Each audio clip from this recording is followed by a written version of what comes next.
Hey everyone, happy Monday. Today's video is something that has actually been something that I've been praying about and wanting to do for several years now. But it's not until now that I finally feel ready because I'm on the other side of all of it.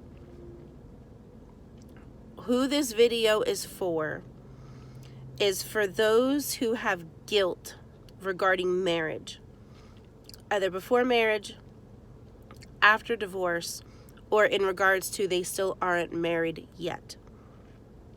So I want you to hear me and stay with me. I am not here to try to convince anybody to change their mind about anything. I'm here to share my experiences, and I am here to share facts with you based on things that Holy Spirit has revealed to me over time, over the years since before and after my marriage. So where do I want to start? Before marriage. At that time of my life in my 20s, so 20 years ago, I was very much into the whole purity culture movement. That in itself can be extremely dangerous. And I'm going to share with you why. What has happened is people have created all of these rules and regulations revolving around marriage that is not biblical. You will not find these things in the Bible. And so what it does, especially for women, is it creates this guilt revolving around marriage that is 100% unnecessary. So again, I urge you to stay with me, follow along with what I'm saying, because this is all based on facts. So here's where the danger comes from and the things that people say are biblical and are not. Number one, wedding vows are not biblical. You will not find wedding vows anywhere in the Bible. Are there scriptural references within the wedding vows? Yes. But wedding vows do not come from the Bible. I actually wrote notes down because I didn't want to forget to share anything with you, especially since we're talking facts here.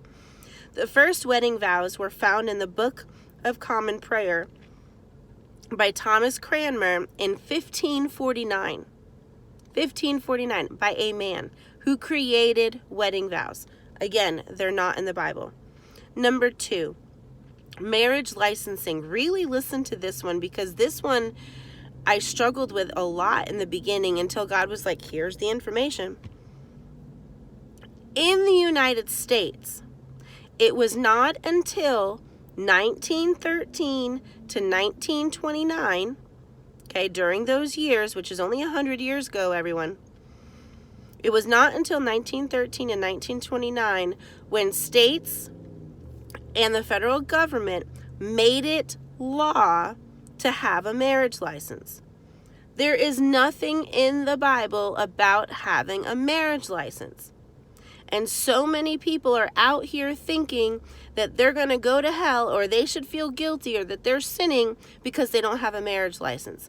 It is not biblically based whatsoever. Next one, stay with me, because some of you, I know I'm ruffling your feathers a little bit. Weddings themselves are cultural, not biblical. They are based on traditions of culture. All around the world, you will see different cultures, different tribes, different regions have different types of wedding ceremonies. These started long before the Bible was ever written into completion, especially the English version, which didn't even come out until 1450 to 1525. Hello. That's long after the Bible was even happening. Do we understand that? Are you with me? Next one. Having a priest or pastor marry you in a church building is not biblical. That did not start until the 16th century, which is the 1500s. Back in Bible days, people got married on their land, their property, their home. They did not get married in a church building. And you are not going to be sinning if you don't get married by a pastor or a priest in a church building, because that's not biblically based. Okay? Here's a little bit more. Engagements are not biblical. You will not find a man in the Bible with a diamond ring kneeling down to ask a female to marry him. It's not biblical. It was something that was created by man, and people have hopped on it so much so that they feel they have to be engaged prior to marriage.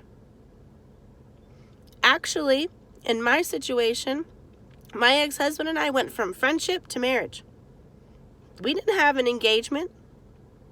We went from friendship, we were dating a little bit, to getting married. I don't feel guilty about not being engaged because it's not biblical at all. Okay? So, what was the original purpose of marriage and how did it work? The original purpose was not for love. The original purpose was for security of the potential bride's family. So, how does biblical marriage work? A father or a guardian brought the daughter to a man and said, I would like to present my daughter to you to marry. However they said it, but it was along those lines.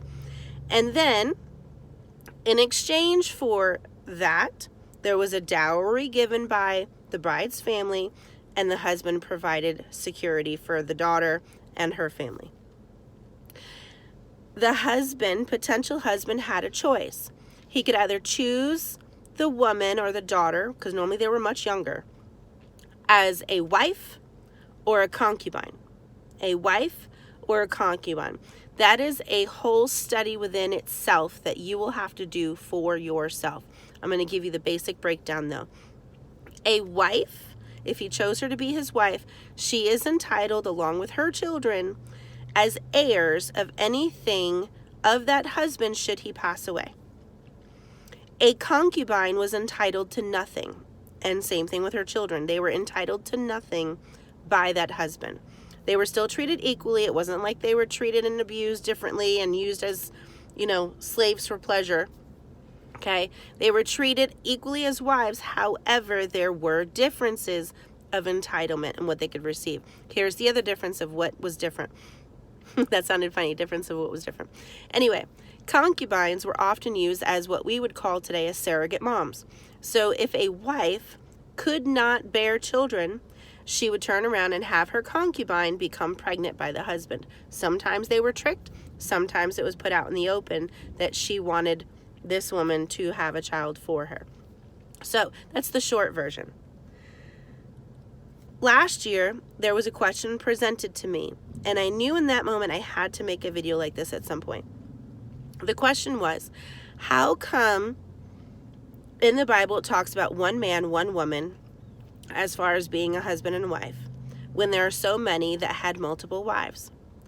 And so I had to do my own research on that because I wasn't going to just give a quick answer. And even after research, I have to say, I can't tell you that answer. Here's why.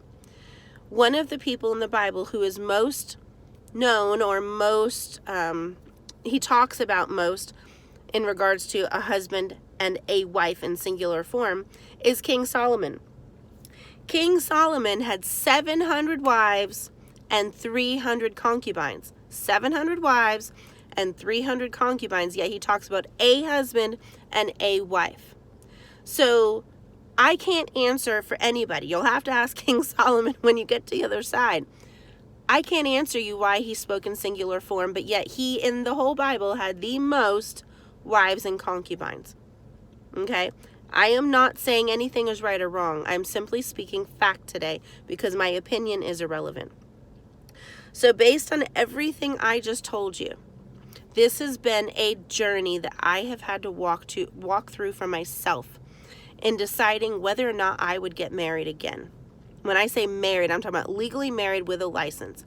And God let me know that should I decide to just choose partnership, and what is often referred to as common law marriage today, if I were to just choose a partnership and have my own one-on-one, God, this is me and this man for life, or for as long as one of us shall live, then I'm fine. And I'm okay. Because all that other stuff is not biblically based. I am setting an agreement with God and this person that I should be married. Now, on the other side of that, say for instance, I felt God leading me to somebody who was my purpose partner and we were in alignment and our lives were parallel and I could walk this life out with them, and they wanted to be married in the traditional way, I would do that for them. Not because God said that's how it had to be done. That's because it's very possible that when it comes to marriage, they've created this fantasy in their mind of what it should look like because of what people have told them for their entire life. Okay? So again, I'm not here to persuade you to think one way or another. What I want you to do is think for yourself.